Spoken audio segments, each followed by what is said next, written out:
استاد گنج پیدا کردین؟ واسه اینکه درس این جلسه بره تو مختون از وسایل کمک آموزشی کمک گرفتیم. قنبری بیا در گنج باز کن ببینم. یا خدا. به دوستات بگو توش چی بود؟ یه آقایی با لباس نظامی. سلام، من نظامی گنجوی هستم. الان فهمیدم. واسه تون یه داستان تعریف میکنم که قشنگ کتابای من بره تو ذهنتون. ایول.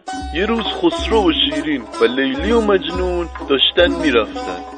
یهو میافتن تو مخزن اسرار گیر میکنن. اونقدر کمک میخوان، داد و بیداد میکنن تا اینکه آخر سر اسکندر با 7 نفر میاد نجاتشون میده.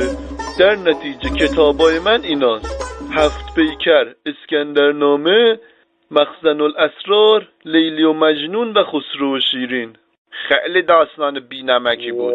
داستان من منظومه های عاشقانه رو به کمال رسوندم. باشه، ولی داستانتون بی معنی بود. خسرو و شیرین من زیباترین منظومه عاشقانه ادبیات فارسیه. میدونی چند نفر به تقلید از خسرو و شیرین من برداشتن کتاب نوشتن؟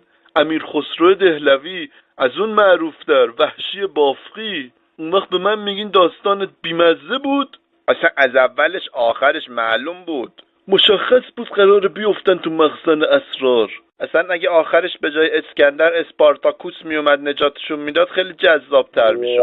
نه؟ آره. بیا. همش تقصیر شماست آقای عبدول. گفتین یه داستان بگم کتابامو حفظ کنن. اینها. خداحافظ. اسم من عبدول نیستا؟ آبرومونو بردیم با این کلاستون. بیمزه بود دیگه. ساکت. بیمزه نبود. خب بازم ساکت. خب